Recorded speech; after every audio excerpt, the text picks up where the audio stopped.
The morning sun was just rising over New Seoul when the alien ship came crashing down from the sky.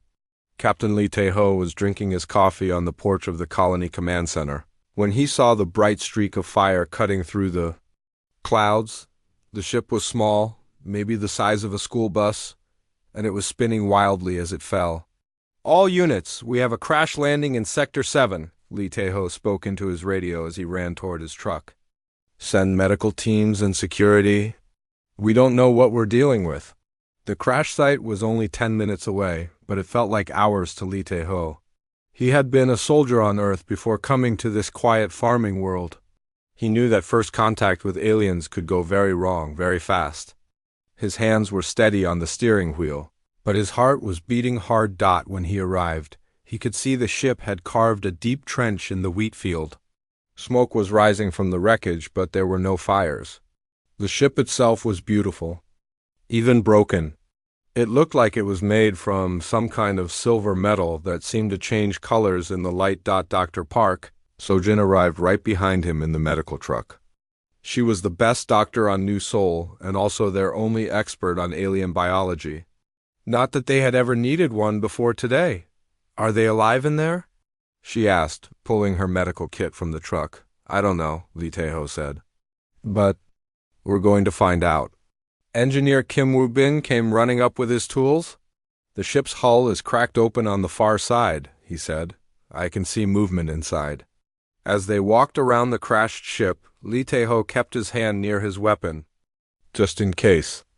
But when they saw the opening in the hull, his heart broke a little. Inside the ship, small creatures were trying to help each other. They looked hurt and scared. The aliens were unlike anything Lee Tae-ho had ever imagined. They were about the size of human children, but they had large wings like moths. Their wings were the most beautiful thing he had ever seen, covered in patterns that glowed with soft light. Their faces were gentle, with big dark eyes that seemed very sad. One of the creatures, older than the others, came slowly toward the opening. It made soft musical sounds like someone humming a lullaby. "I think it's trying to talk to us," Dr. Park Seo-jin whispered. The old alien held up its small hands to show it had no weapons. Then it touched its chest and made a sound like wisp song. Then it pointed at Lee Tae-ho. "I think it's telling us its name," Lee Tae-ho said. He pointed to himself. "Lee Tae-ho." The alien repeated his name, but it sounded like music when it said it. "Lee Tae-ho." Dr. Park Seo-jin stepped forward carefully. "We want to help," she said slowly. She pointed to her medical kit and then to the injured aliens inside the ship. Wisp Song seemed to understand. It made happy musical sounds and gestured for them to come inside the ship. Inside, Lee Tae-ho counted about 30 of the small aliens. Some were hurt badly, while others were taking care of the wounded. The inside of the ship was as beautiful as the outside, with walls that glowed softly and strange plants growing in small gardens. Dr. Park Seo-jin immediately went to work helping the injured aliens. She was amazed to find that they had green blood that sparkled like stars. Their wounds were healing faster than any human wounds would, but some still needed medical attention. Kim Woo-bin was looking at their technology with wonder. "Their ship runs on some kind of living energy," he told Lee Tae-ho quietly. "I've never seen anything like it." Over the next few hours, more colonists arrived to help. Mayor Choi Da-yoon came with food and water. The aliens were very grateful, though they seemed surprised that the humans wanted to help them. Through simple gestures and pictures, Wisp Song began to tell their story. The aliens called themselves Jektai.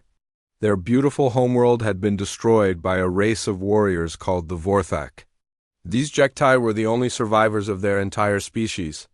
Just 200 individuals out of millions. The story made many of the humans cry. Lee Tae-ho felt angry that anyone would destroy such gentle, beautiful creatures. Dr. Park Seo-jin held the hand of a young Jektai who had lost its parents. "You're safe now," she told it, though she knew it probably didn't understand her words. But it seemed to understand her feelings. By evening, the humans had set up temporary shelters for the Jektai near the crash site. The aliens were amazed by human kindness. On their homeworld, they had been artists and farmers. They had never hurt anyone. They couldn't understand why the Vorthek had wanted to destroy them. That night, something magical happened. The young Jektai began to sing together, their voices creating harmony that made the human children stop crying and the adults feel peaceful. Their wings glowed brighter as they sang, creating patterns of light that danced in the darkness. It's the most beautiful thing I've ever heard. Mayor Choi Da-yoon whispered. Elder Wisp Song approached Lee Tae-ho as the singing continued. Using simple pictures drawn in the dirt, the old alien showed him something amazing. The Jektai knew how to make plants grow better and faster. They could help the human crops produce more food. They want to help us, Lee Tae-ho realized. Even after losing everything, they want to give back. The next morning, a small group of Jektai went to the human farms. They touched the wheat plants gently with their glowing hands, and something incredible happened. The plants grew taller and stronger right before everyone's eyes. The wheat heads became twice as large and golden. Within a week, it was clear that the Jektai were not just refugees, they were partners. Their biotechnology could feed not just New Seoul, but many other human colonies. In return, the humans gave them a new home and protection. The human children loved playing with the young Jektai. The alien children would fly in circles while the human children ran below them, all of them laughing. The Jektai taught the humans their beautiful songs, while the humans taught them games and sports. Dr. Park So-jin worked day and night to understand Jektai biology so she could better care for them. She discovered that their glowing wings could show their emotions. Blue meant happiness, green meant curiosity, and gold meant love and gratitude. Lee Tae-ho watched all of this with growing protectiveness. These gentle beings had already suffered so much. He made a promise to himself that as long as he was alive, no one would hurt them again, but in the back of his mind, he worried about the Vorthek. Wisp Song had shown him pictures of the warriors who destroyed their world. They were huge, covered in armor, and they seemed to enjoy causing pain. Will they come looking for you? He asked Wisp Song one evening. The old Jektai's wings turned dark purple, which Lee Tae-ho had learned meant fear. Wisp Song nodded sadly. Then we'll be ready, Lee Tae-ho said simply. He didn't know that his words would soon be tested in ways he never imagined. 3 months had passed since the Jektai arrived on New Seoul. The colony had changed in wonderful ways. The farms were producing more food than ever before, and the Jektai had taught the humans how to grow new kinds of fruits that tasted like honey and starlight. Captain Lee Tae-ho was walking through the main street of the colony when the alarm started ringing. His radio crackled to life with urgent voices from the orbital watch station. Captain, we have unknown ships entering the system, came the voice of operator Nam Ji-woo. 3 vessels, large, and they're not responding to our greeting signals. Lee Tae-ho's blood turned cold. He had been expecting this day, but hoping it would never come. Are they Vorthek ships? He asked. The ships match the descriptions Elder Wisp Song gave us, Nam Ji-woo replied. They're big, dark, and covered in weapon ports. Lee Tae-ho ran to the command center where Dr. Park So-jin and Mayor Choi Da-yoon were already waiting. Through the main screen, they could see 3 massive ships that looked like floating fortresses. Each one was black as space itself and bristling with guns. Get Elder Wisp Song, Lee Tae-ho ordered, and start the emergency protocols. All children to the shelters now. Within minutes, Elder Wisp Song arrived with several other Jektai adults. When they saw the Vorthek ships on the screen, their wings immediately turned dark purple with fear. Some of the younger Jektai began to cry, making sounds like wind chimes in a storm. How many warriors on those ships? Lee Tae-ho asked Wisp Song. The old Jektai held up all its fingers many times, then made gestures to show huge numbers. Dr. Park So-jin had been learning the Jektai number system. I think he's saying thousands, she whispered, before anyone could respond. The communication system activated itself. A deep, harsh voice filled the command center, speaking perfect human English. Attention, mammals of the farming colony. I am Commander Vexstar of the Vorthek Empire. We know you are harboring stolen property that belongs to us. A huge face appeared on the main screen. Commander Vexstar looked like a nightmare made real. He was reptilian with scales that seemed to be made of black metal. His eyes were yellow and cold, and his mouth was full of sharp teeth. Scars covered his face, and he wore armor that looked like it could stop a tank shell. "We are not harboring stolen property," Mayor Choi-Yun said, stepping forward bravely. "We are protecting refugees who asked for our help." Commander Vexstar laughed, and the sound was like metal scraping against stone. "Refugees? These creatures are the property of the Vorthic Empire. They were marked for processing when they fled from us like cowards." "Processing?" Dr. Park So-jin asked, though she was afraid to hear the answer. "Their wings make excellent decorations for our war banners," Vexstar said casually. "Their songs will be silenced forever, as is proper for defeated species. We have collected such trophies from 47 different worlds." Elder Wisp's song made a sound like a broken bell. Several Jektai fell to the ground, their wings losing all color. Lee Tae-ho felt rage building in his chest like a fire. "The Jektai are not your property," he said, stepping into view of the camera. "They are our friends and our guests. They're under human protection now." Commander Vexstar looked at Lee Tae-ho with amusement. "And what are you, little mammal?" "Some kind of warrior?" "I'm someone who keeps his promises," Lee Tae-ho replied calmly. "How entertaining," Vexstar said. "You mammals think you can challenge the Vorthic Empire? We have conquered 47 species. Some of them had weapons that could split planets in half, others had shields that could stop the light of stars. All of them kneel before us now." "The Jektai don't kneel to anyone anymore," Lee Tae-ho said.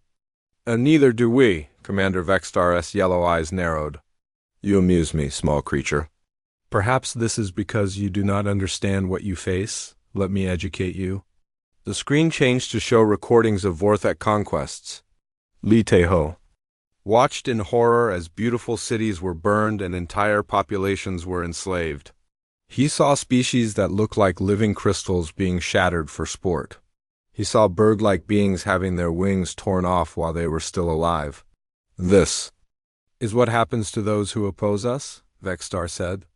"This is what will happen to your colony if you do not surrender the Jektai to us." Mayor Choi Dae-yoon was crying, but she stood firm. "We will not abandon our friends." "Friends?" Vexstar seemed genuinely confused by the word. "You would risk your spawning ground for creatures you have known for mere cycles? This makes no sense." "It makes perfect sense to us," Lee Tae-ho said. "That's probably why you'll never understand it." Commander Vexstar was silent for a long moment. Then he leaned forward, his scarred face filling the screen. "Very well, mammals. You have impressed me with your foolish courage.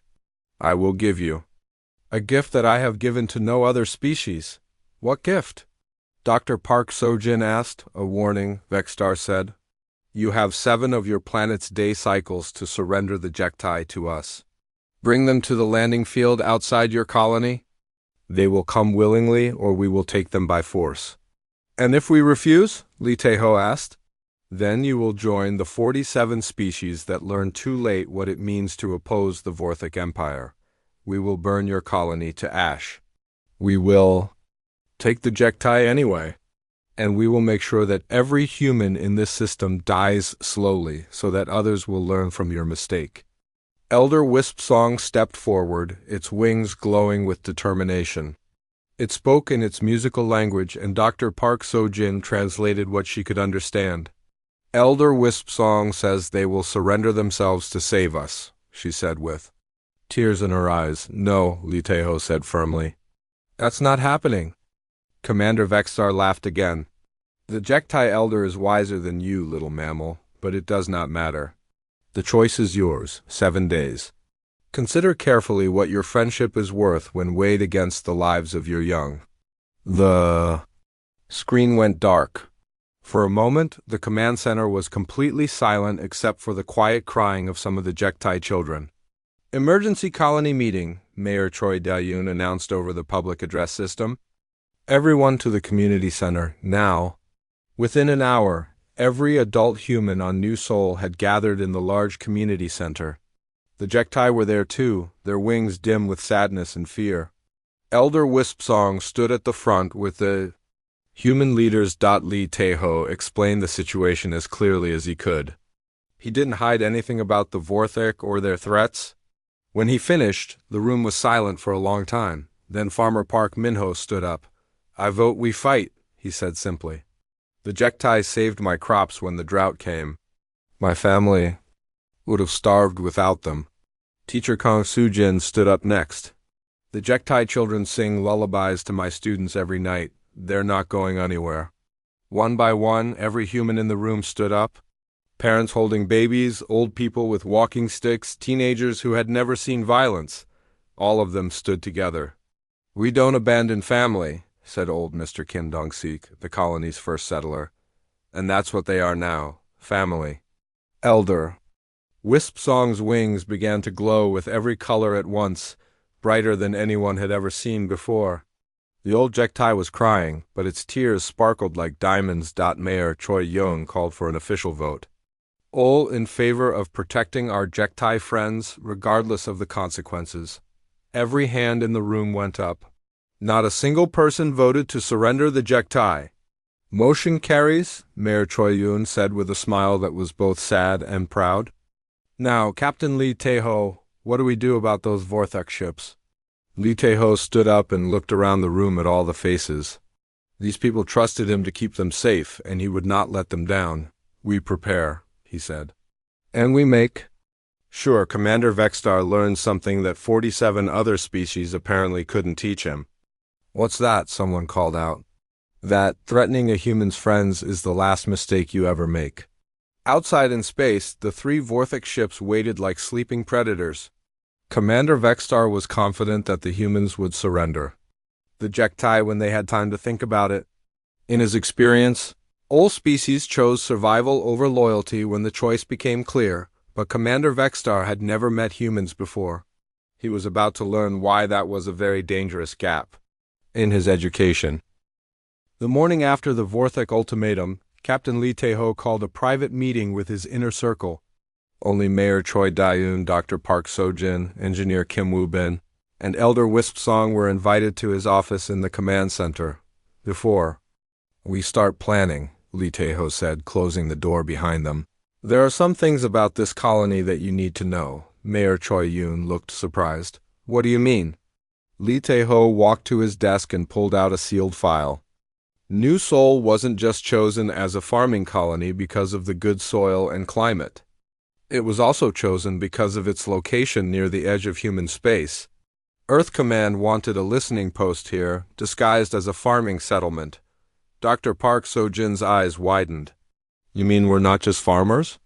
"About 30% of our colonists are former Earth military," Lee Tae-ho explained. "Marines, special forces, naval officers. People who wanted to retire to a peaceful life, but who could defend this place if necessary." Kim Woo-bin started to smile. "I knew there was something familiar about some of the other engineers. They work too efficiently for civilian contractors." "That's not all," Lee Tae-ho continued. "Kim Woo-bin, tell them what you've really been building in those irrigation tunnels under the colony." Kim Woo-bin grinned sheepishly. "Well, we do have irrigation tunnels. But we also have emergency bunkers, weapon storage facilities, and defensive positions." "I may have gotten carried away with the construction permits." "How carried away?" Mayor Choi Yoon asked. "Let's just say that if someone wanted to attack this colony, they would find it much harder than expected," Kim Woo-bin replied. Elder Wispsong listened to all this with growing hope. Its wings began to show flashes of yellow, which Dr. Park So-jin had learned meant curiosity and optimism. "But we're still badly outnumbered," Dr. Park So-jin pointed out. "The Vorthak have thousands of warriors on those ships, which is why we're going to cheat," Lee Tae-ho said with a cold smile. "I've already sent a coded message to Earth Command through our quantum relay. Help is coming, but it will take time to get here. Until then, we need to make the Vorthek think we're weak and panicked." Over the next 2 days, the colony put on a show. Families loaded belongings onto trucks and drove toward the mountains as if fleeing in terror. People argued loudly in the streets about whether they should fight or surrender. Some colonists even set up camps outside the main settlement, pretending to be refugees from their own home, but underneath the surface, real preparations were happening. Former soldiers quietly distributed weapons to their neighbors, Kim Woo Bin's. Hidden bunkers were stocked with food, medical supplies, and ammunition. The Jektai were moved to the deepest, most protected shelters. Though they insisted on helping with the preparations, Dr. Park So-jin made an important discovery during this time. Working with Elder Wispsong, she learned that Jektai biotechnology could be adapted for defense. The same energy that made their wings glow could interfere with electronic systems.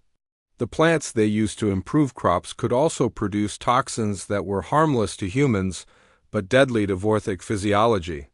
It's like they evolved to be the perfect partners for humans, Dr. Park So-jin told Lee Tae-ho. Our technology and their biotechnology work together in ways that neither could achieve alone. Meanwhile, Lee Tae-ho was having daily conversations with Commander Vexstar. Each time, he played the role of a frightened colonial administrator who was trying to keep his people from panicking.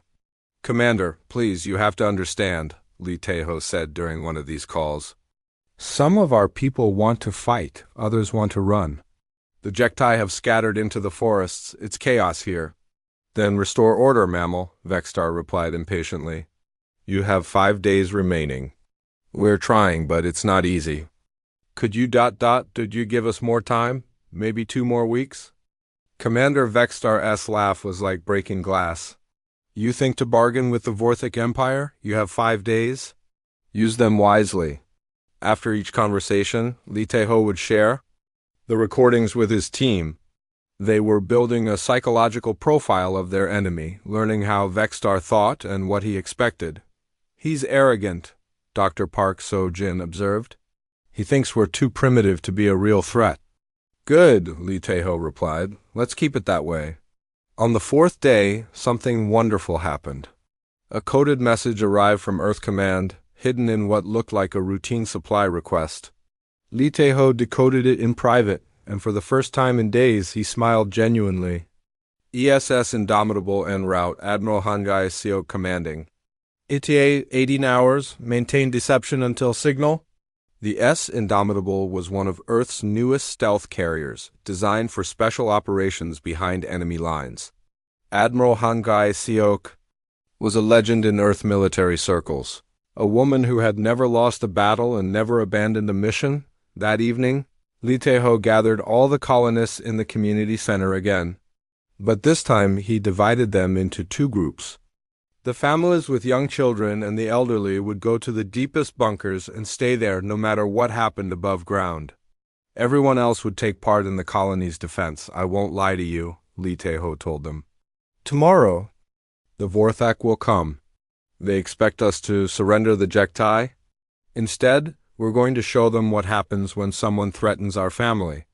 Former Marine Sergeant Lee Hae-young stood up. "Captain, what are our orders?" "Simple," Lee Tae-ho replied. "When the shooting starts, kill every Vorthic warrior you see. Show no mercy, because they will show none to us or to our Jektai friends." That night, the final preparations were completed. Weapons were distributed and tested. Defensive positions were manned. The Jektai were moved to the most secure locations, though Elder Wispsong insisted on staying close enough to help coordinate. The defense. Dr. Park So-jin worked through the night, preparing bioweapons based on Jektai science. She had created aerosol toxins that would shut down Vorthak nervous systems and bacterial agents that would eat through their armor. "I never thought I'd become a weapons designer," she told Kim Woo Bin as they worked side by side. "I never thought I'd have to use my engineering skills to kill people," he replied. "But sometimes good people have to do terrible things to protect those they love." In space, far beyond the detection range of Vorthak sensors, the Indomitable emerged from hyperspace. The stealth carrier was invisible to normal scanning methods, looking like nothing more than a small asteroid drifting in the outer system. Admiral Hangai Seok stood on the bridge, studying the tactical situation. She was a small woman with gray hair and kind eyes, but everyone who served under her knew she was one of the most dangerous people in the galaxy when her friends were threatened. Status report, she ordered. 3 Vorthek heavy cruisers in orbit around New Sol, her tactical officer reported. Estimated 5,000 warriors total. The colony appears to be in chaos, with refugees scattered across the continent. Appears to be, Admiral Hanji Isiok repeated with a slight smile. Colonel Yoon Haijin, are your Marines ready? Colonel Yoon Haijin nodded. She commanded 500 of Earth's best Special Forces soldiers, each one worth 10 ordinary warriors in combat. We're ready, Admiral. The Vorthak won't know what hit them. Good, but remember, we wait for Captain Lee's signal. This is his operation, and his people have earned the right to strike the first blow. Down on New Sol, the last night of peace was ending. In a few hours, the Vorthak would come expecting to collect their prizes. Instead, they would learn why humanity had become the most feared species in this part of the galaxy when their friends were threatened. Elder Wisp Song found Lee Tae-ho standing alone outside the command center, looking up at the stars where the Vorthak ships waited. Are you afraid? The old Jektai asked in its musical voice. Lee Tae-ho considered the question seriously. Yes, he admitted, but not of dying. I'm afraid of failing to protect you and your people. You've already lost everything once. I won't let it happen again. Elder Wisp Song's wings glowed with warm golden light. You humans are strange creatures. You risk everything for beings you have known for such a short time. That's what friends do, Lee Tae-ho said simply. As the sun began to rise on the 7th day, both sides prepared for a battle that would decide the fate of 2 species. But only one side truly understood what they were fighting for. The 7th day dawned gray and cloudy over New Sol. Captain Lee Tae-ho stood in the hidden command bunker beneath the colony, watching multiple screens that showed the chaos above ground. To any observer, it looked like the human settlement was falling apart from fear and panic. Families with loaded trucks were driving toward the mountains in apparent terror. Groups of colonists argued loudly in the streets about whether to fight or surrender. Some people were even setting up camps outside town, as if they had been driven from their homes by civil unrest, but Lee Tae-ho knew better. Every fleeing family was actually a team of former soldiers moving to predetermined defensive positions. Every refugee camp was a hidden weapons platform. The civil unrest was carefully staged theater designed to make the Vorthak overconfident. At exactly noon, Commander Vextar's harsh voice crackled over the communication system. Attention, mammals, your 7 days have expired. We are coming to collect our property. Gather the Jektai in your main square for transport to our ships. Lee Tae-ho activated his microphone, making sure his voice sounded shaky and desperate. Commander Vextar, please, we need more time. The Jektai scattered when they heard you were coming. Some of our people are trying to find them, but others say we should just let you hunt them down yourselves. There was a long pause, then Vextar laughed. The sound like grinding metal. Your terror amuses me, little mammal. Very well. We will come down and collect our prizes personally. Perhaps the screaming of your young will encourage the Jektai to surrender themselves. The communication channel went dead. Within minutes, Lee Tae-ho could see through his cameras as dark shapes began falling from the Vorthak ships in orbit. Hundreds of drop pods streaked through the atmosphere like black meteors. All units, prepare for contact, Lee Tae-ho spoke quietly into his radio. Remember, let them spread out and feel confident. Don't engage until I give the signal. The first drop pods crashed down in the fields around the colony. The pods opened like metal flowers and Vorthak warriors poured out. Lee Tae-ho got his first real look at the enemy, and they were even more terrifying than he had imagined. Each Vorthak warrior stood over 9 feet tall and was covered in black armor that looked like it could stop a tank shell. Their weapons were massive energy rifles that could punch holes through concrete walls. Their faces were hidden behind helmets that made them look like mechanical demons. More and more pods fell from the sky. Lee Tae-ho counted over 3,000 warriors. spreading across the landscape. They moved with military precision, but also with casual arrogance. They weren't expecting any real resistance from the frightened farmers. "Look at them," Dr. Park Seo-jin whispered from beside him in the bunker. "They're not even taking defensive positions. They think this is going to be easy." Commander Vextar himself landed in one of the last pods, right in the center of the colony's main square. He was even larger than his warriors, covered in armor decorated with the bones and feathers of conquered species. When he removed his helmet, his scarred reptilian face was twisted in a cruel smile. "Mammals!" he roared, his voice carrying across the entire settlement. "Come out and face your betters. Bring us the Jektai, and perhaps we will kill you quickly." From hidden cameras, Lee Tae-ho watched as some of the terrified colonists came stumbling out of buildings, their hands raised in apparent surrender. The Vorthak warriors laughed at the sight, pushing the humans around and making cruel jokes, but Lee Tae-ho noticed something the Vorthak didn't.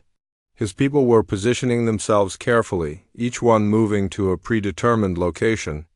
They looked scared, but their eyes were cold and focused. "Captain," came a whispered voice over the radio. It was former Sergeant Lee Hae-young, now disguised as a frightened farmer.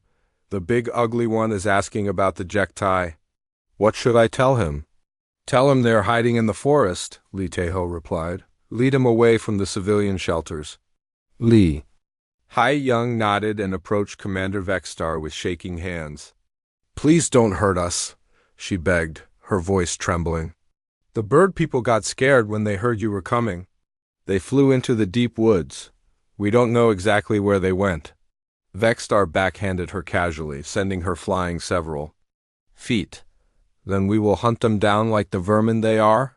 It will be more entertaining than simply collecting them from cages." He turned to his warriors and roared orders in their harsh language. The Vorthak spread out in hunting groups, moving toward the forests and fields where they thought the Jektai were hiding. They left only a few hundred warriors in the colony itself to guard against the supposedly helpless humans. This was exactly what Lee Tae-ho had been hoping for. The Vorthak were splitting their forces, and they were moving away from their dropships. They were also exposing themselves in open ground where his hidden weapons could target them. "All units, enemy forces are dispersing," he radioed quietly. "Hunters Alpha through Delta, take your positions. Wait for my signal." From his hiding place in the forest, former Lieutenant Kim Tae-jun watched through his rifle scope as a group of 20 Vorthak warriors approached his position. They were stomping through the woods like they owned the place, burning trees with their energy weapons and laughing at their own cruelty. They had no idea that former Corporal Parkman SEO was hidden in the canopy above them, or that former Sergeant Yoon-do Hyeon was buried in a camouflaged pit to their left. The Vorthak were walking into a killing box, and they didn't even know it. Back in the colony, Commander Vextar was growing impatient. His warriors had been searching for over an hour, but they had found no trace of the Jektai. He was beginning to suspect that the humans were not as helpless as they appeared. "You," he snarled, grabbing Mayor Choi Yoon by the throat. "Where are the Jektai really hidden?" Mayor Choi Da-yoon gasped for air but managed to speak. They said something about the old mine shafts in the northern mountains. "Please, we told them to come back, but they were too scared." Vextar threw her to the ground and roared more orders. Half of his remaining warriors began moving toward the mountains, leaving only about 200 in the colony center. The trap was almost complete. "Admiral Hangai Seok," Lee Tae-ho spoke into his secure communicator. "Are you in position?" "Affirmative, Captain," came the reply from high orbit. "My Marines are ready to deploy on your signal. The Vorthak ships are completely unaware of our presence." "Dr. Park Seo-jin," Lee Tae-ho turned to the woman beside him. "Are your bioweapons ready?" "The aerosol dispensers are loaded and positioned," she confirmed. "One button press and every Vorthak in the colony center will be breathing neurotoxins. Engineer Kim Woo-bin?" "All defensive systems are online," came the reply from the engineering station. "Weapons platforms, energy shields, and surprise packages all ready to deploy." Li Teho looked at the tactical display one more time. The Vorthak forces were spread thin across 50 square kilometers. Their ships were undefended. Their commander was standing in the middle of what was about to become a killing ground. "Elder Wisp-Song," he said to the old Jektai who had insisted on staying in the command bunker. "Are all your people safe in the deep shelters?" The alien's wings glowed with determination. "All Jektai are protected, Captain Li Teho. We are ready." Li Teho took a deep breath. In a few seconds, the peaceful farming colony of New Seoul would become a battlefield. But his people were ready, his alien friends were safe, and help was coming from the sky. "All units," he spoke calmly into his radio. "This is Captain Li Teho. Execute Operation Friendship." Above ground, former Sergeant Lee Hai-young slowly stood up from where Vexstar had knocked her down. Her lip was bleeding, but her eyes were ice cold. She touched her earpiece and smiled. "Copy that, Captain," she whispered. Then she looked directly at Commander Vexstar and spoke in a normal voice. "You know what, Commander? You really shouldn't have hit me." Before Vexstar could react, the world exploded into chaos around him. Hidden weapons platforms erupted from the ground all around the colony center. What had looked like farming equipment revealed itself as advanced military hardware. The terrorized farmers dropped their pretense and opened fire with precision rifles in the forest. Kim Tae-chun's voice was calm and professional as he spoke into his radio. Target acquired. Taking the shot, the battle for New Seoul had begun. And the Vorthek were about to learn why threatening a human's friends was the last mistake they would ever make. The first 30 seconds of the battle determined everything that followed. In the colony center, Commander Vexstar watched in shock as his helpless farmers revealed themselves to be trained soldiers. Former Sergeant Lee Hai-young rolled behind cover as energy weapons fire lit up the air above her head. The Vorthek warriors were fast, but they had been caught completely off guard. Dr. Park So-jin's bioweapons activated simultaneously across the colony. Invisible aerosols began flooding the air around every group of Vorthek warriors. Within moments, the massive aliens were stumbling as their nervous systems began shutting down. Their armor was useless against an attack they couldn't see or understand. "What is this?" Vexstar roared, firing his massive energy rifle at a building that erupted with return fire. "What are you mammals doing?" "We're protecting our friends," Lee Hai-young called back, putting 3 precise shots through the weak points in a Vorthek warrior's armor, just like we told you we would. In the forests around the colony, the scattered Vorthak hunting parties found themselves in perfectly prepared killing zones. Former Lieutenant Kim Tae-chun's shot took down the lead warrior in his group, and immediately the forest erupted with gunfire from hidden positions. The Vorthak warriors had expected to hunt frightened refugees. Instead, they found themselves facing military professionals who knew every tree, every rock, and every sightline in these woods. Within minutes, warrior groups that had numbered in the dozens were reduced to single survivors calling desperately for help. "All hunting groups, report status," Vexstar commanded over his radio, ducking as another perfectly aimed shot sparked off his armor. "Group 7 is down. We're under attack by invisible enemies. Group 12 needs immediate support. They have heavy weapons. Group 4? Group 4 is not responding, Commander. But the real surprise was yet to come.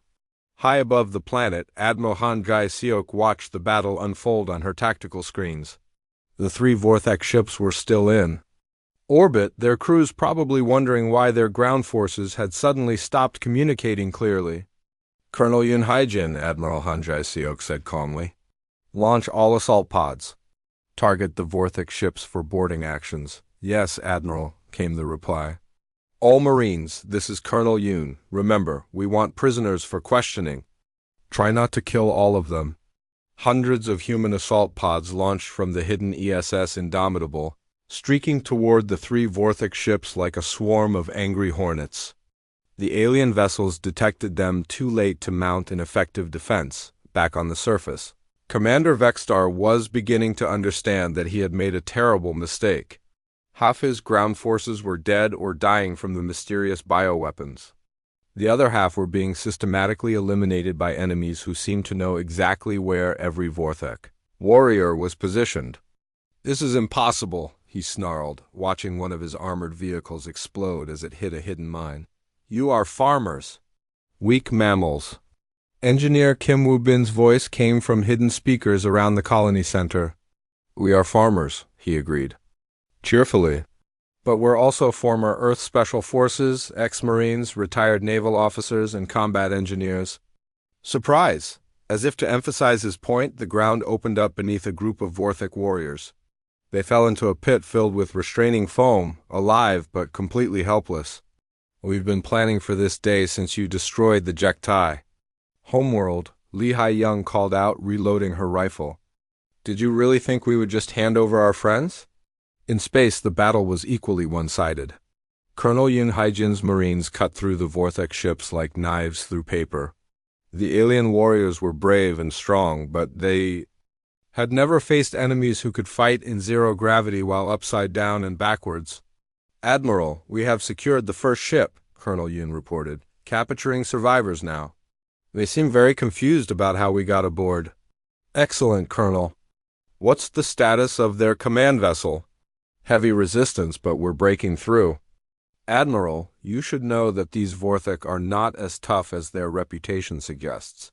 Our Marines are having no trouble with them." Admiral Hanji Isiok smiled coldly. "Bullies often aren't as strong as they pretend to be, Colonel." On the planet's surface, the battle was nearly over. Of the 3,000 Vorthek warriors who had landed, fewer than 200 were still fighting. The rest were dead, captured, or dying from bioweapon poisoning. Commander Vexstar found himself surrounded in the colony's main square, his armor cracked and his weapon running low on power.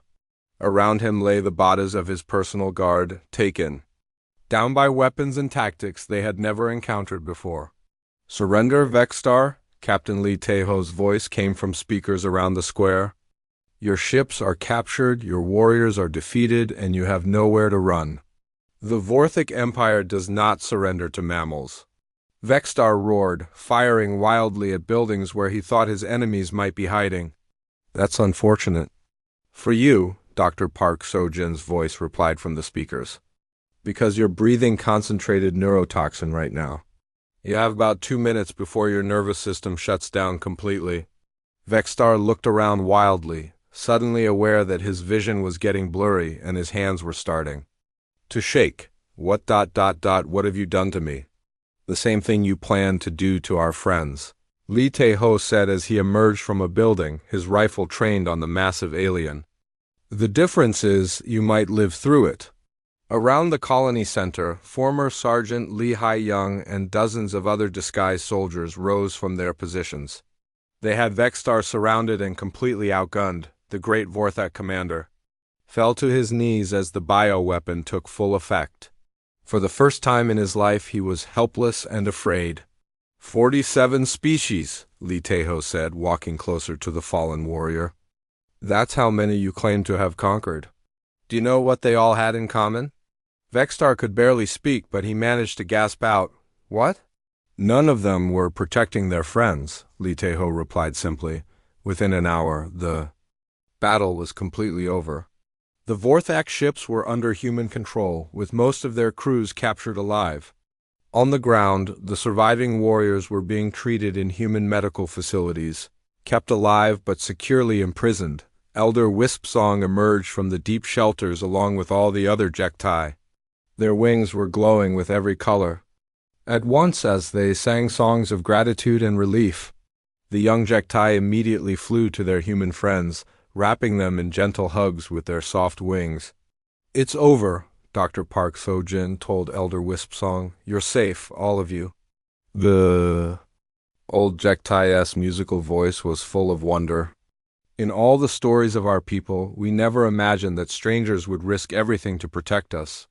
"You're not strangers," Lee Tae-ho said, gently patting one of the young Jektai who had landed on his shoulder. "Your family." 3 days later, Commander Vexstar was brought before a human tribunal. He had recovered from the bioweapon, but he was no longer the arrogant conqueror who had threatened the colony.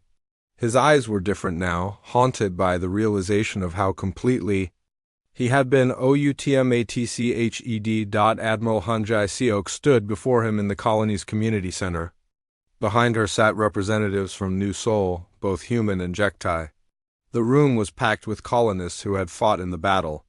"Commander Vextar," Admiral Han said formally, "you and your surviving warriors are being released. Your ships will be returned to you, along with enough supplies to reach the nearest Vorthak outpost." Vextar looked confused. You. You are not executing us? We came to slaughter your young and enslave your allies. No, Admiral Han replied, we're not executing you. Because you're going to carry a message back to your empire. What message? Captain Lee Tae-ho stepped forward. The message is simple. Commander, humanity doesn't conquer worlds for glory. We don't fight wars for territory or resources. Most of the time, we just want to be left alone to farm our crops and raise our children. He paused, looking directly into Vextar's yellow eyes. But if you threaten our friends, we will end you. Completely, without mercy or hesitation. Your empire has conquered 47 species, Dr. Park Seo-jin added. But those species didn't have humans protecting them. The Jektai do. Elder Wisp Song fluttered forward, its wings glowing with peaceful blue light. In its musical voice, it said, "Tell your people that the Jektai are no longer alone in the galaxy. We have found friends who value loyalty over strength and protection over conquest." Admiral Hangai Seok nodded. "You'll also tell them about the demonstration we're going to give you before you leave." An hour later, one of the captured Vorthak heavy cruisers was positioned in orbit above New Seoul.